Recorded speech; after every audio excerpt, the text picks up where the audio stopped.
कहते हैं धर्म और आस्था को अपना सर्वोपरि मानने वाले एक से बढ़कर एक धर्मात्मा व दानवीरों ने जन्म लिया, जिन्हें अपनी भक्ति और तपस्या के बल पर साक्षात परमात्मा का दर्शन हुआ और वे मोक्ष के द्वार तक जा पहुँचे। ठीक उल्टा एक कंजूस मनुष्य जो धर्म और आस्था से बिल्कुल दूर था, दान पुण्य के नाम पर उसे मृत्यु मंजूर थी, लेकिन वो फूटी काउरी भी नहीं दे सकता था। तो चलिए जानते हैं क्या है उस कंजूस चंद की कहानी। इस वीडियो में आगे बढ़ने से पहले चैनल रहस्य और किस्से को सब्सक्राइब, लाइक, शेयर जरूर करें, जिससे आपके सामने हम एक से बढ़कर एक पौराणिक एवं प्रामाणिक कथाएं पहुंचा सके।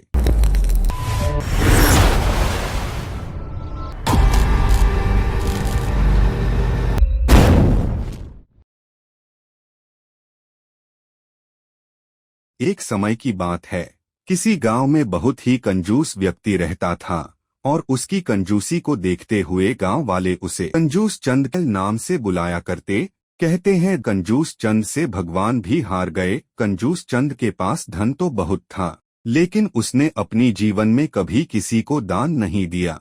उसने प्रण ले रखा था कि जीवन में कभी भी किसी को कुछ भी दान नहीं करेगा। कंजूस चंद घर से कुछ किलोमीटर दूर ही गंगा नदी बहती थी, पर वह कभी भी गंगा स्नान करने नहीं गया, क्योंकि गंगा स्नान करने के बाद पंडे पुजारियों को कुछ दान दक्षिणा देनी होती है। गंगा स्नान के बाद दान करना पड़ेगा, इस भय से वह कभी गंगा स्नान करने की नहीं गया।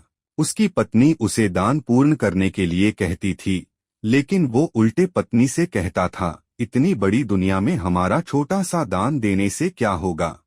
बुढ़ापा आने के बाद पत्नी कहती हैं, अब तो आपका बुलावा आ गया, अब दान पुण्य तो कुछ करते नहीं, कम से कम एक बार जाकर गंगा स्नान ही कर आइए। पत्नी की बात सुनकर सोचा और गंगा स्नान करने की हामी भरी। उसके घर से गंगा नदी मात्र 12 किलोमीटर दूरी पर थी। रास्ते में कहीं पैसा खर्च ना हो जाए, इसलिए वह 12 किलोमीटर पैदल ही चला गया। जब कंजूस चंद गंगा नदी के किनारे पहुंचा तो उसको लगा के घाट पर जाएंगे तो पंडित दान दक्षिणा मांगेंगे, इसलिए वह स्नान करने मुर्दा घाट चला गया।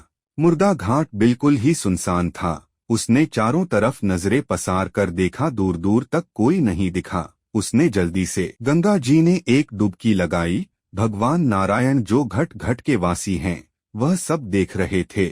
भगवान को एक मजाक सूझी। भगवान वहां पर एक पंडित का रूप बनाकर प्रकट हो गए।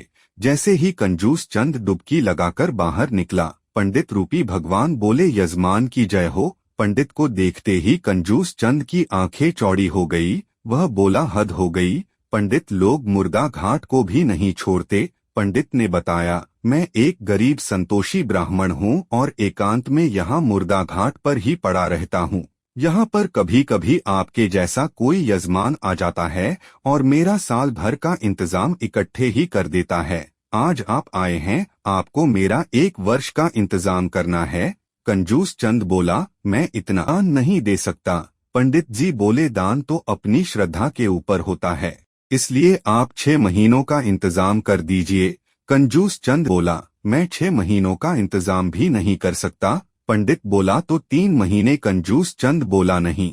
पंडित बोले, 1 महीने का ही कर दो। कंजूस चंद बोला, मैं 1 महीने का तो क्या, मैं 1 दिन का भी इंतजाम नहीं कर सकता। इस बात पर पंडित जी कहते हैं, आपको कुछ ना कुछ तो दान करना ही पड़ेगा, वरना हम आपको जल से निकलने नहीं देंगे।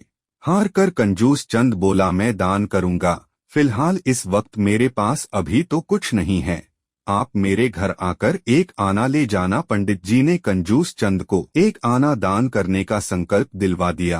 कंजूस चंद मन ही मन सोचा, मेरा घर तो यहाँ से 12 किलोमीटर दूर है, पंडित 1 आना के लिए इतनी दूर थोड़ी आएगा, इसलिए वह संकल्प लेकर अपने वापस घर आ गया। घर पहुँचते पहुँचते शाम हो गई थी। वह इतनी दूर चलकर आया था, इसलिए थक गया, वह सोने ही जा रहा था।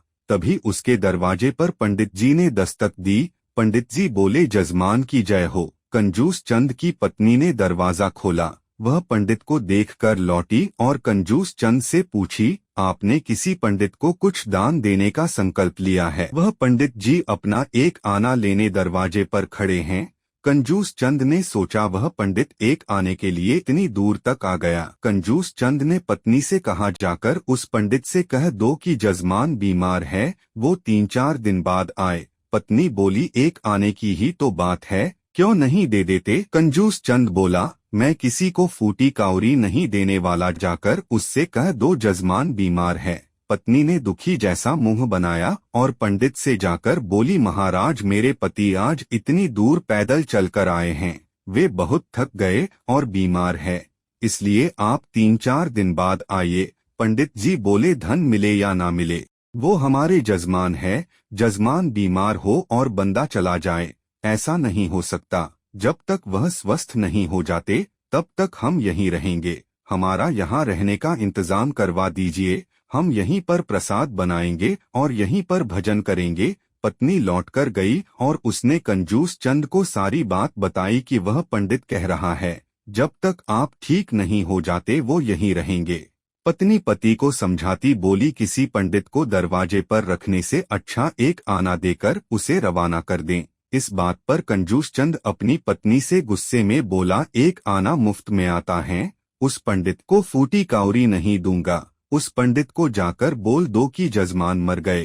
कंजूस चंद के रोज का अभ्यास था, इसलिए उसने सांस रोक ली और लेट गया। पत्नी रोती हुई जाकर बोलती हैं, जजमान मर गए, अब तो आप जाओ। इस बात पर पंडित जी राम नाम लेते भावुक होकर बोले, जब तक यजमान के अंतिम संस्कार ना हो जाए भला मैं कैसे जा सकता हूँ? आप ठहरी महिला अकेले कहाँ भटकती फिरेंगी, हम पूरे गांव में जजमान की मरने की खबर पहुँचा देते हैं। पंडित जी पूरे गांव में खबर पहुँचा आए कि कंजूस चंद जी नहीं रहे।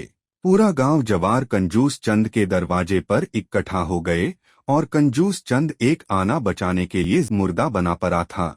गांव वालों ने कंजूस चंद को मुर्दा समझकर अर्थी से बांध अंतिम संस्कार के लिए शमशान की तरफ निकल पड़े। अब उसकी पत्नी और जोर जोर से रोने लगी। गांव वाले को रोकते हुए कहती हैं, ये मरे नहीं हैं बल्कि जिंदा हैं। गांव वाले पत्नी को संभालते हुए भरोसा दिलाते हैं कि जाने वाला चला गया, आप धीरज रखिए।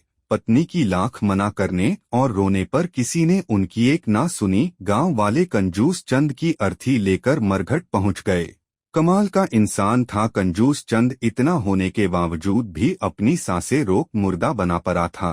पंडित रूपी भगवान भी कंजूस चंद का तमाशा देख पीछे सबके साथ मरघट पहुंच गए। मरघट में पड़ी कंजूस चंद की अर्थी को देख भगवान मन ही मन सोच रहे थे, हद ही हो गई, आज तक हम किसी से नहीं हारे, लेकिन इस कंजूस चंद ने हमें हारने पर मजबूर ही कर दिया। ऐसा विचित्र मनुष्य हमने कभी नहीं देखा, एक आना बचाने के लिए बिना मरे मरा पड़ा है।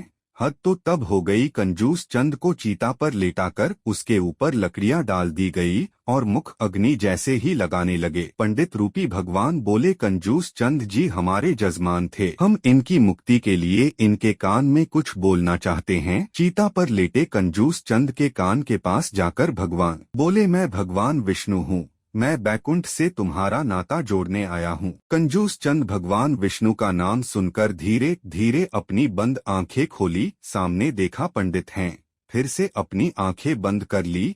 इस स्थिति में भगवान विष्णु बोले, हम हार गए, हम तुमसे कुछ नहीं लेंगे, तुम ही हमसे कुछ मांग लो। कंजूस चंद बोला, वही एक आना छोड़ दे बस। पंडित रूपी भगवान तथास्तु कहकर वहां से चले गए। ठीक ऐसे ही रोचक किस्से के साथ अगली कड़ी में आपसे मुलाकात होगी, तब तक के लिए नमस्कार।